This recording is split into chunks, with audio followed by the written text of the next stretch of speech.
This episode of Shadiversity is brought to you by my stupendous, awesome, legendary supporters on Patreon. If you'd like to support Shadiversity on Patreon, visit patreon.com/Shadiversity. Shadiversity. Greetings, I'm Shad, and welcome back to another episode of Underappreciated Historical Weapons. This one, well, it's funny, all the weapons are really interesting and unique, so I was going to say, this one is an interesting, well, yeah, they all kind of are. This one is particularly weird, okay?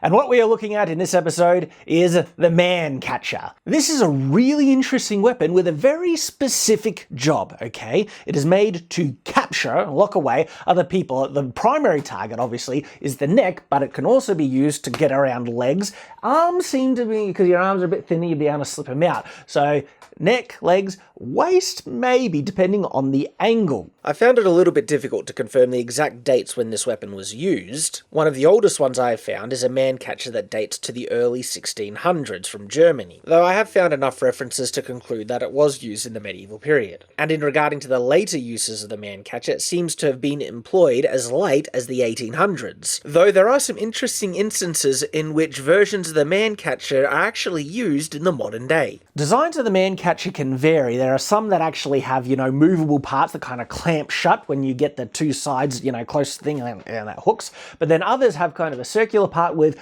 guiding kind of prongs that stick out. So even if you hit a bit on the side of the opening, it'll slide in and, sneak around whatever you're trying to get and then lock in. Looking at the types of Mancatchers that have survived, there seems to be a bit of a divide. There are some that look pretty darn lethal. Unless the, opponent or a person is wearing armor, those spikes are going to do some serious damage around the neck, whatever limb you do it. So if it's around the leg, probably won't kill them, but neck, ugh, that looks lethal. But then there are some without spikes, okay? And this is purely and primarily something to capture and to incapacitate whoever you're trying to use it against. So as I said before, this is a weapon with a very specific job and role, but that doesn't mean it didn't have, a wide variety of uses. There are a lot of different, circumstances in which being able to fully immobilize an enemy or an opponent or someone dangerous while keeping yourself safe is very useful. One of the big ways in which this weapon was employed was in capturing enemy soldiers instead of killing them. Why would you want to capture an enemy soldier?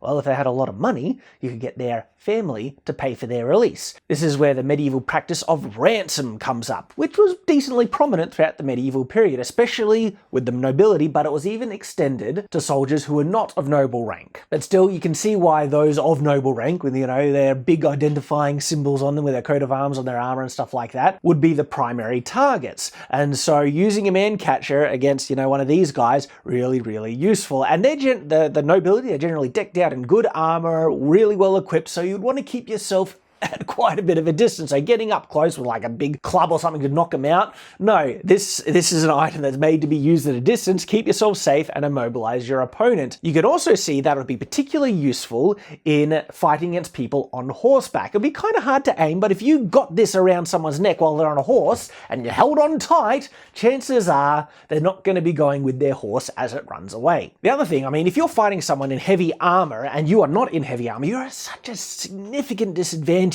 You are not going to want to fight them on a fair kind of one-on-one basis where you're just using whatever weapons, they're using whatever weapons. No, you want something that gives you a really big advantage against them. So, teaming up, if you had like 2 or 3 guys with Mancatchers against a one knight in armor, that guy in armor is going to be very hard pressed. In fact, if I was in that situation, I'd probably retreat. Oh, maybe not. It depends. If I can, flank them and hit them on the back and they're not wearing heavy armor, a good couple of chops, you could probably deal with them quite easily. It depends though, because as soon as that thing gets around your neck, oh gosh, you're in a tricky situation there, aren't you? Of course, Mancatchers, they were not only used on battlefields, they were also used in elements of law enforcement when you had a dangerous, violent criminal. If you needed to capture him and take him into, lock him away, Mancatchers were used then, and also transporting or moving criminals from one place to another.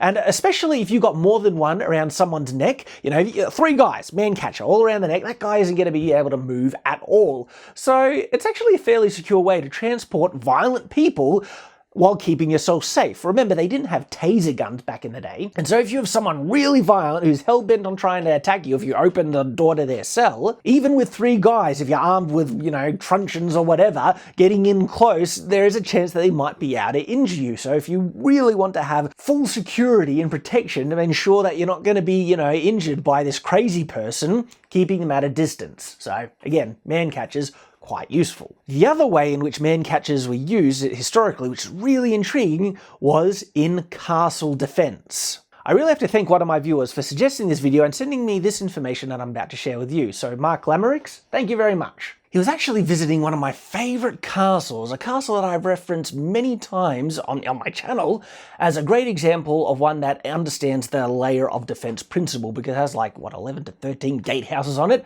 And I kind of mispronounced it. I had someone share a way that pronounce it's difficult, but Castle Horstowitz. Horstowitz. I think I'm doing it right. You go, sorry, I'm bad at pronunciation. But anyway, so he was visiting this awesome castle and he read some interesting information there. It was that the castle had a garrison of about 150 to 200 men at all times, and they had about 200 Mancatchers in their armory specifically for castle defense.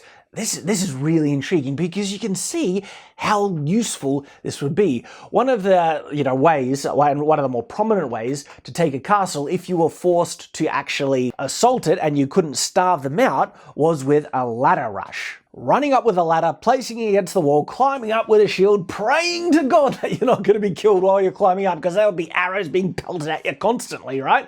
And then somehow fighting the people off when you're at the battlements at the top to get over and in. And so imagine if you're this guy running up and then your head just peeks up above the battlements, you're holding your shield, and then you get this Mancatcher hooked right around your neck. That would be horrifying. And then the defender who's holding this is able to throw you off the ladder and you would fall down, which would rip yourself out of this Mancatcher thing, which would hurt, perhaps even kill you. And the defender is able to keep themselves at a safe distance. And if you had all your defenders armed with Mancatchers, and of course swords and stuff as backup in case the enemy breaches the wall and they get in close enough where the Mancatcher isn't a good viable weapon anymore, yeah, backup. But all these defenders holding these Mancatchers, pushing off ladders and hooking around people, the enemy's necks, throwing them off, stuff like that.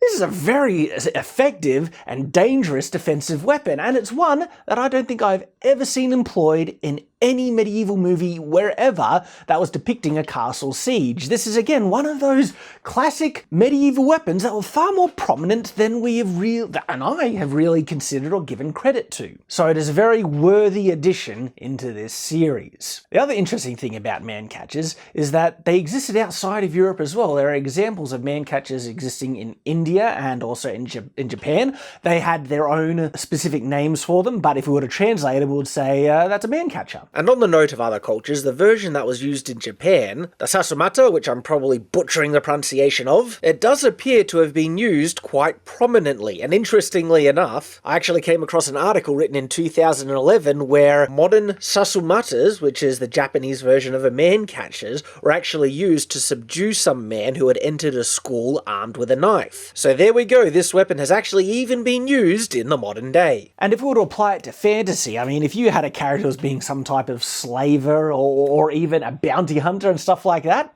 here's an interesting weapon that might suit your character quite a lot. And you can be inventive with it as well, because there are some simple additions you could add to this weapon to make it a fairly, serious polearm on one end, or a spear, just, a big spearhead or poleaxe or something on one end, and a man-catching head on the other, and then you have a pretty versatile, deadly weapon that could suit some really fun, interesting characters in whatever role-playing game you're playing, but this could also be applied more fully in mainstream fantasy, in movies, video games. The options are limitless. Well, not limitless. It's a very specific weapon, like I said, but when those situations come up where it's useful, this weapon should come back into the eye of, mainstream pop culture and such. So there we go, Mancatcher. Very interesting weapon, and thank you for watching, guys. I hope you've enjoyed, and I look forward to seeing you next time. Until then, farewell.